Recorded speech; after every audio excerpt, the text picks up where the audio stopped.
Olá, pessoas! Muito bom estar com cada um de vocês. Aliás, muito prazer. Eu sou o professor Francisco Rocha e estou aqui com vocês para que a gente possa conversar um pouco a respeito de ciências da natureza e suas tecnologias. Sim, meus queridos, para cada um de vocês que está aí na segunda etapa, terceiro semestre dos seus estudos, eu vou ter prazer de conduzir junto de vocês essa matéria, tá? Perceba que eu disse junto de vocês, porque nesse momento a gente vai precisar, obviamente, se esforçar para poder entender determinados tipos de conceitos que, para que a gente consiga compreender o nosso mundo em torno, as ciências da natureza, ela acaba se tornando importante dentro da compreensão desses conceitos que eu havia dito a cada um de vocês. Então vem comigo, vem nessa jornada, eu tenho certeza que a gente vai conseguir aproveitar bastante coisa.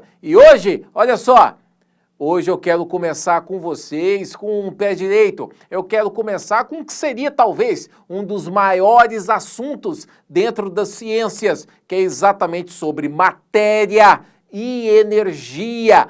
Tudo que está em torno de nós gira em torno dessas questões de matéria e de energia. Mais propriamente, na aula de hoje, eu quero conversar com vocês sobre energia. Aliás, você já se perguntou alguma vez o que é energia? Porque veja, a gente utiliza isso a todo momento. A gente utiliza de nossas tomadas a energia elétrica. A gente então toma aí o nosso sol para que a gente possa então ganhar essa energia que vem do sol. Aliás, todo o planeta se beneficia do nosso astro-rei, do sol, para poder então ter energia, ter vida, não é? Então, mas afinal de contas, o que é energia?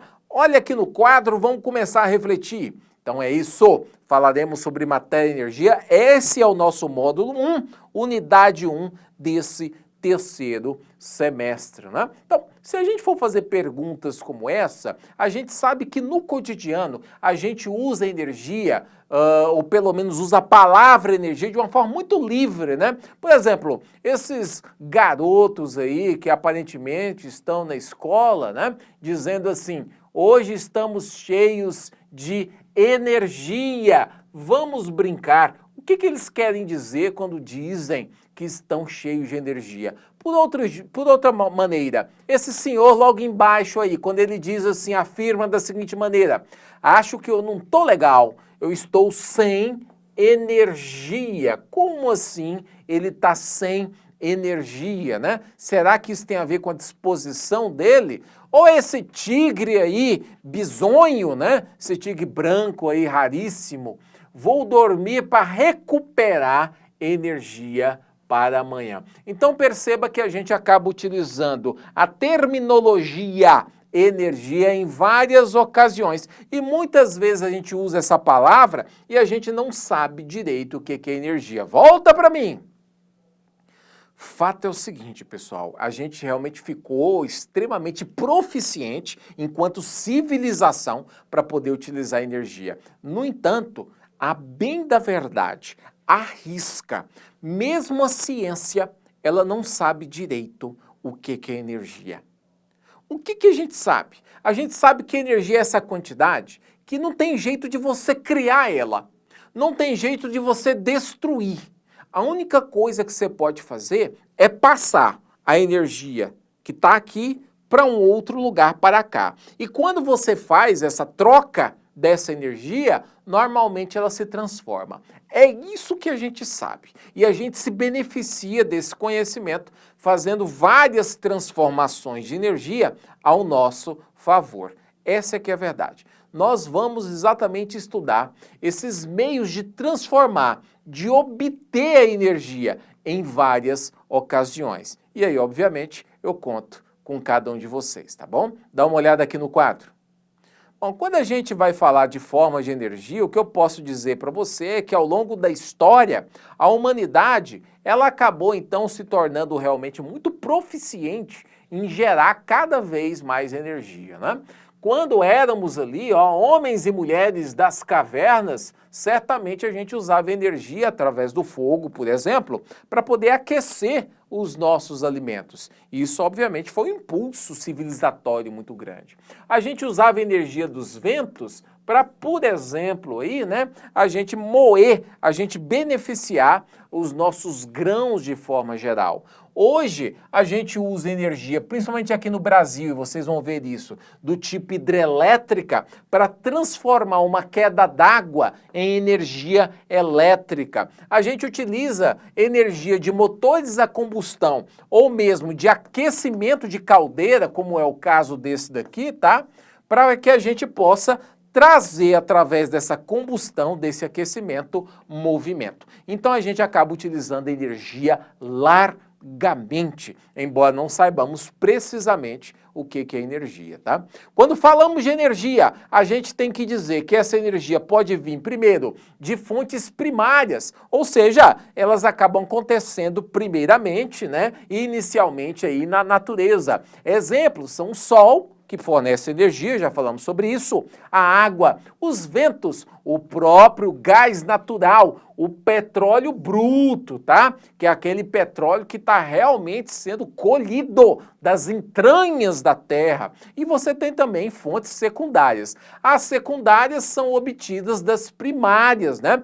Dá para conseguir energia elétrica através, por exemplo, dos ventos, tá? Eu consigo, a partir do petróleo bruto, a gasolina. E mesmo o petróleo refinado, eu consigo aí do petróleo bruto. Mas a grande sacada, que é o que o pessoal utiliza muito hoje para poder dar termo aí na energia, é exatamente as definições de energia renovável e energia não renovável, senhoras e senhores. Nesse caso aqui, toda vez que esse professor for falar para você de energia renovável, são aquelas energias que se renovam continuamente dentro de uma escala de tempo humana.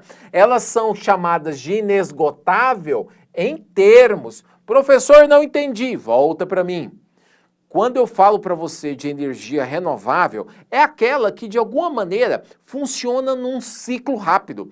Quando eu digo rápido, é dentro da escala de tempo de vida humana. Por exemplo, imagine a energia hidrelétrica. A energia hidrelétrica, ela vem de uma queda de uma água, que tem um rio ali que foi represado para poder gerar esse tipo de energia. O que pode acontecer? Pode acontecer que em alguns momentos durante o ano haver uma seca onde tem essa usina. E aí os níveis da usina, os níveis de água, eles baixam. Entretanto, por conta do ciclo da água, tá? Acaba que em outro momento aquilo ali se enche através das chuvas e ele volta a ter o seu volume normalizado. Então, quando esse tipo de fenômeno acontece, cujo ciclo ele é rápido, dentro de uma escala de tempo humana, a gente chama isso de renovável. Por isso que a energia solar é renovável, ou seja, o Sol dando energia aqui para a Terra, ele não vai acabar tão cedo, vai passar milhões e milhões de anos e o Sol ainda está lá enviando energia, tá? Os ventos também, não é? Ciclicamente, eles acabam soprando para poder fazer gerar um moinho, para poder fazer girar um aerogerador, que é aquele de energia eólica, então é uma energia renovável e tudo mais, tá bom? Dentro de escala de tempo humana, se aquilo se renova, se chama isso de renovável. Combinado? Além das renováveis, o que nós temos aqui? Nós temos também, obviamente, as não renováveis, e essas são um problema por vários motivos, tá? Um dos motivos é que essas reservas aí, as reservas dela, acabam por se esgotar, tá? Elas têm um prazo de validade aí para poder ser gerada. Exemplo, o próprio petróleo. O petróleo é uma energia não renovável, porque diante de uma escala de tempo humana, não rola de você fazer petróleo de novo. O petróleo, ele é realizado, ele é feito a partir de um processo que dura milhões e milhões de anos, né? A alta temperatura e pressão, ou seja, são condições extremas, de matéria orgânica que fica ali na Terra. E demora demais para poder renovar. Então, em escala de tempo humana, o petróleo ele não tem como se renovar. A gente tem uma certa quantidade na Terra, que a própria Terra acabou então gerando, e essa quantidade vai escassear, mais hora menos hora. Hoje em dia, como a gente acaba, por exemplo, no caso do petróleo, sempre descobrindo novas bacias de petróleo, não é? A gente não tem como estimar com precisão quando é que vai se escassear, quando vai acabar. Mas vai, viu, gente? Vai acabar. Bom, tendo em vista isso, eu queria conversar com vocês sobre as energias primeiro aí, que são não renováveis, tá? Vamos começar por elas, apontando bem en passant, bem rapidinho, algumas questões que estão por detrás dessas energias. Olha, as energias não renováveis, normalmente elas são de origem fóssil. Normalmente são de origem orgânica, que é o que eu quero te mostrar aqui agora. Vamos lá. Muito bem. O que seria essa energia fóssil? Ela é formada, então, olha só, como eu disse para vocês, milhões de anos de acúmulo de matéria orgânica lá no subsolo, sob condições extremas, tá? Exemplos aí, né, de derivados desse tipo aí de energia seria exatamente o petróleo, que vai gerar depois o diesel e a gasolina, e o carvão mineral, tá? O gás natural também é um tipo aí de combustível fóssil. A diferença é que no caso do gás natural, ele é bem menos poluente do que o petróleo e o carvão mineral. Alguém pode perguntar, professor, e no caso do álcool? O álcool é um tipo de combustível fóssil? Ele é renovável ou não renovável? Gente, o álcool, por exemplo, no caso do Brasil, que é extraído da cana-de-açúcar, embora seja de matéria orgânica, porque aquela cana-de-açúcar é matéria orgânica, ele é renovável, tá? Basta que você faça um novo plantio para que você permita que aquelas mudas cresçam, né, que a cana cresça e você possa fazer a colheita novamente, tá? Então não é como acontece aqui no caso, por exemplo, da gasolina, do diesel, esses aí como vêm derivados do petróleo, eles são não renováveis, tá? No caso do álcool, ele é renovável. Combinado? Vamos voltar aqui, então cada um deles, né? Vamos ver primeiro aí da onde que vem toda essa energia aí de combustível fóssil, né? O fato é o seguinte, a partir da queima desse combustível, o problema é que esses combustíveis fósseis, eles liberam gases nocivos aí para o meio ambiente, tá? Um dos gases aí que libera para o meio ambiente, quando em excesso, é exatamente o tal do CO2, né, que é o dióxido de carbono, tá? O dióxido de carbono, quando liberado, ele acaba intensificando um efeito natural do nosso planeta, que é o tal do efeito estufa. A gente vai conversar sobre aí o gás carbônico, o efeito estufa mais tarde, tá? Outro gás que pode ser liberado durante a queima é o dióxido de enxofre, tá? O dióxido aqui de enxofre, ele pode ser liberado durante a queima e nesse caso pode provocar inclusive, pasmem, senhoras e senhores, chuvas ácidas, tá? Acontecia muito aqui no Brasil, na região de São Paulo, lá em Cubatão, por conta da queima que acontecia lá nas fábricas, né, na indústria que existia em Cubatão, aquele dióxido de enxofre subia, fazia parte da composição da chuva e acidificava a chuva, tornava ela ácida.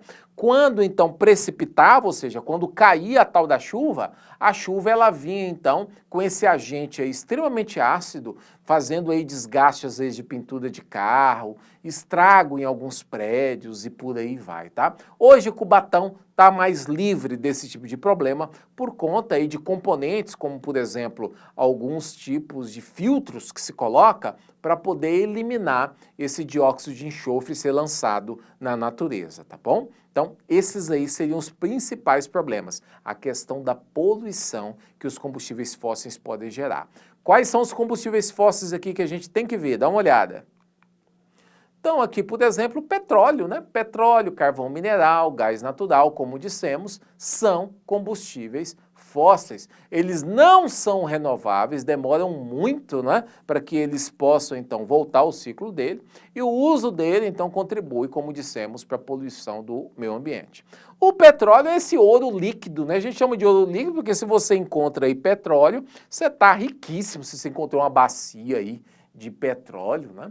Porque nós usamos largamente no mundo o petróleo para poder fazer funcionar as nossas máquinas, tá? Até hoje é o principal fonte que nós utilizamos, tá? Nossas máquinas, como por exemplo, nossos carros, né? Os carros aqui, por exemplo, no município de Goiânia, em sua maioria absoluta, elas funcionam utilizando aí a gasolina, o diesel, né?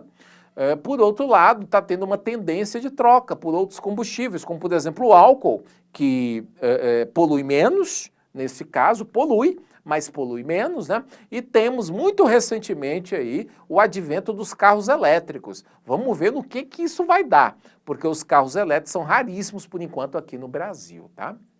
Bom, então a queima deles também acaba gerando aí vários poluentes para a natureza, tá? Quando a gente está com um problema energético aqui no Brasil, normalmente as usinas termoelétricas, elas acabam sendo ativadas. Como é que uma usina termoelétrica dessa funciona? Uma usina termoelétrica, ela vai funcionar queimando carvão mineral ou então queimando gás natural. De duas uma, a termoelétrica funciona. Só que, meus amigos, queimar carvão tem um custo elevadíssimo para o meio ambiente, tá? Um custo elevadíssimo no meio ambiente. Para nossa sorte, aqui no nosso país, no Brasilzão de meu Deus, a gente usa muito pouco se comparado com outros países no mundo, como a China, que utilizava bastante o tal do carvão mineral, tá? O gás natural, ele é uma mistura aí de hidrocarboneto leve, né, na forma gasosa. Lembra que o gás natural, frente àqueles outros dois, acaba poluindo muito menos. Então ele é formado de metano, né, CH4, né, um pouco aí de etano e de propano, né? Não é o butano, porque o butano nesse caso seria aquele gás que usa normalmente o gás de cozinha, usa o butano, né? Mas aqui é o etano e o butano que acaba utilizando, tá? Essa reserva aí quase sempre disponibilizada onde tem petróleo, tem ela, tem gás natural e normal, tá? E a gente usa muito, como eu disse para vocês, em termoelétricas. Senhoras e senhores, esse aqui é só o início, é só o começo da gente poder falar sobre as energias. Ainda vamos conversar como é que essas energias são de fato geradas. Vamos falar sobre as energias renováveis, ao invés das não renováveis poluentes como essas, tá? E vamos ver qual que é a posição do Brasil, do nosso estado de Goiás, inclusive, frente a essa utilização de energia. Tá? Eu conto muito com vocês. Agradeço a cada um de vocês pela sua paciência, por estar aqui conosco. E olha, na próxima, com certeza a gente se vê. Um abraço, até logo, tchau, tchau.